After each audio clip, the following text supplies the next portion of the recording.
Alright people, what's going on? Denonu here, aka the man with black privilege, and we're back with another Flash episode review here. This time we're reviewing episode 3 of season 2.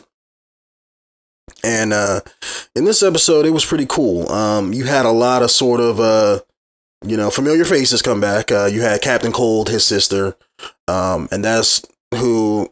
I'm not going to say bad guys because they weren't really bad guys in this, but the episode pretty much centered around them and their father pretty much exploiting them to rob diamonds of all things. The story kind of wasn't really important, I should say.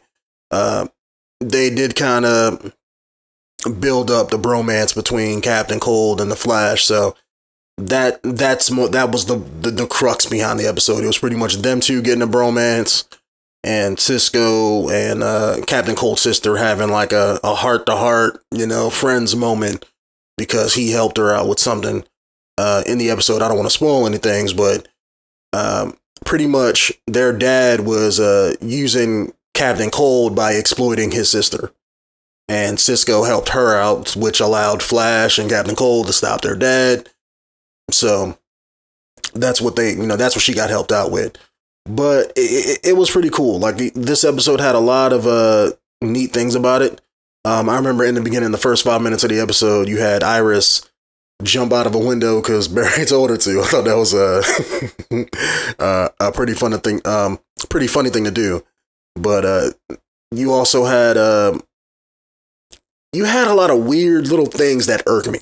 Maybe it's just me. I'm a science guy. I'm an IT guy. So you had at one point you had Captain Cold use his freeze gun to freeze lasers.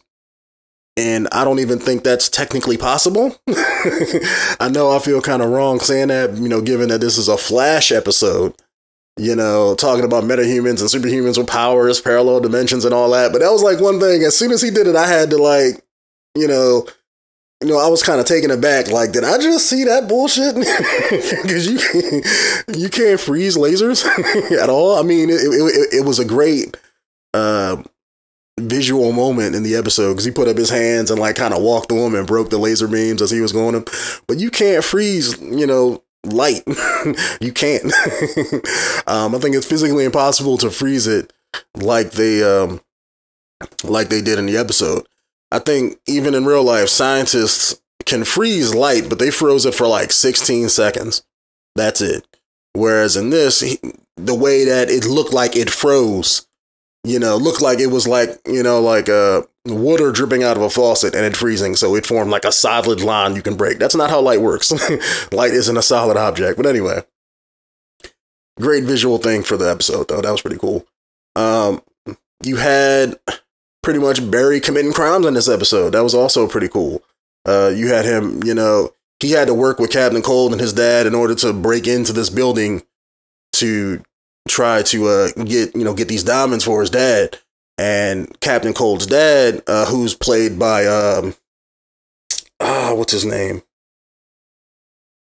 Michael Ironside. That's right. Looking good for a man his age. I remember him in all the old classics like Scanners and all the other movies he's been in.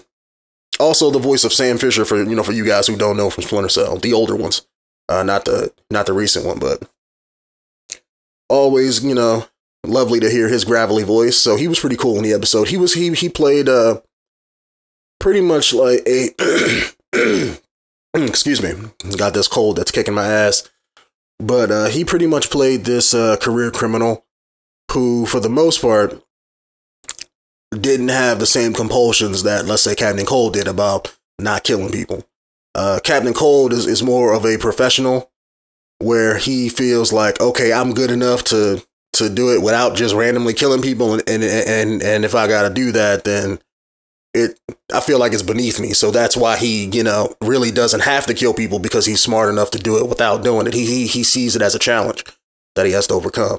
Whereas his dad, his dad was old school, was once he encountered a wall, he was quick to pull out the gat, to solve the problem and drop some 2 guards. But Flash, thinking quick on his feet, no pun intended, was able to squash the situation, but before his dad reached out the gun and killed the guards that was in the building. So I thought that was pretty cool.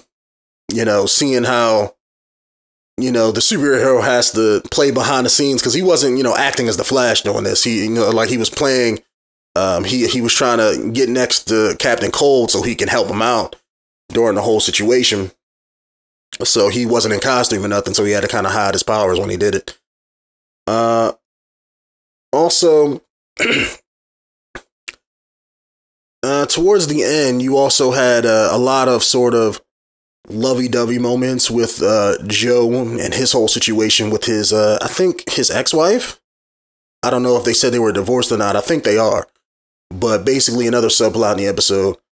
Just because they have to give Joe and Iris screen time for some weird reason.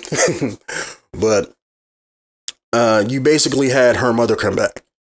And Joe, even though I'm not a fan of the sappy moments, I do like it when they happen, because it kind of brings the drama side to the episode. Like it wasn't much. It was sudden. It kind of came out of the blue. I know in the last episode, I think they had her show up for like a brief moment, but basically his ex-wife came back and she wanted to at least talk to Iris to be in her life some kind of way. And the problem was that Joe, when Iris was coming up, was lying to her about about her mom, saying that, oh yeah, you know, your mom was this, your mom was that, and making up stories so that she would have better memories of the mom that she didn't have. And when the wife or his ex-wife actually confronted him, he took a mean L and tried to give her money and send her on her way. Like, damn, like that was kind of fucked up. But basically what happened with that is when he did that, she didn't take it. She didn't take his money, and she was like, fuck that, I'm staying. So he was kind of forced in a position to explain to Iris why he lied to her and how her mom really was. And she was a drug addict who was hooked on either pills or something. They said pills in the episode, but he said drug addict. Like this wasn't the first time, so maybe it was something more than pills. But basically, she was a drug addict who ran out on him. He was out on the call one day and, you know, found out that she had almost OD'd on these pills. And he got her into rehab, and, you know, when she was in rehab, you know, after the rehab, she dipped off and never contacted him again. They never said the reason for it, but I'm going to assume that she was just scared of being a parent and wasn't ready and all of that bullshit. And she wasn't woman enough to come to terms with that. So she just ran off. And I thought that they were going to kind of dive into the whole daddy, you lied to me bullshit. I was expecting that, like them pulling some WB shit, but they didn't. They didn't kind of dive into that. It was one of those things where Iris was like, look, I understand it is what it is, you know, because at that point she was a grown woman, so she could think whatever she wants. So she understood where he was coming from. So I thought that was a unique way to kind of finish off the episode. Something else cool that happened, they got the portal stabilized. That whole wormhole to Earth 2 in Star Labs, Jay Garrick got that working. So they're able to, I guess, pass through. They didn't test it, but I think they just tossed something through. So they know it works. But at the end of the episode, you had the Earth 2 version of Harrison Wells come in.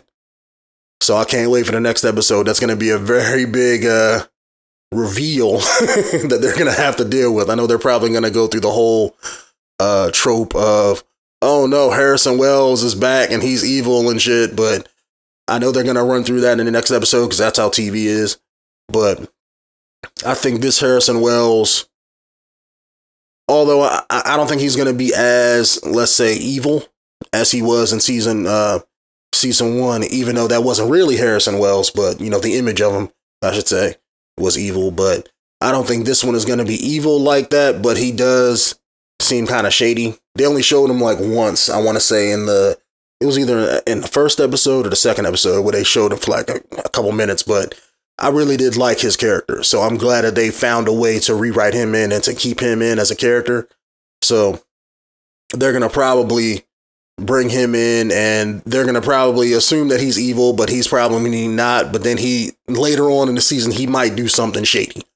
That's what I'm expecting. I'm expecting him to, to do at least one thing shady, but I can't see them retreading the same ground and having him be as evil, or having him be the evil scientist guy that was in, season 1. So it'll be interesting to see where they take that and where they take his character. So anyway, guys, I'm going to call the video here. So let me know down here in the comments what you thought of the episode. And if you have any thoughts about The Flash, or you want to debate something down in the comments, please do let me know. Like I said, I'm always up to, talk about superheroes and comics and things like that, because, that's what I'm into. I love doing it. So as always, my name is Denonu, aka the man with black privilege, and I'll catch you guys next week in the next episode. Peace out.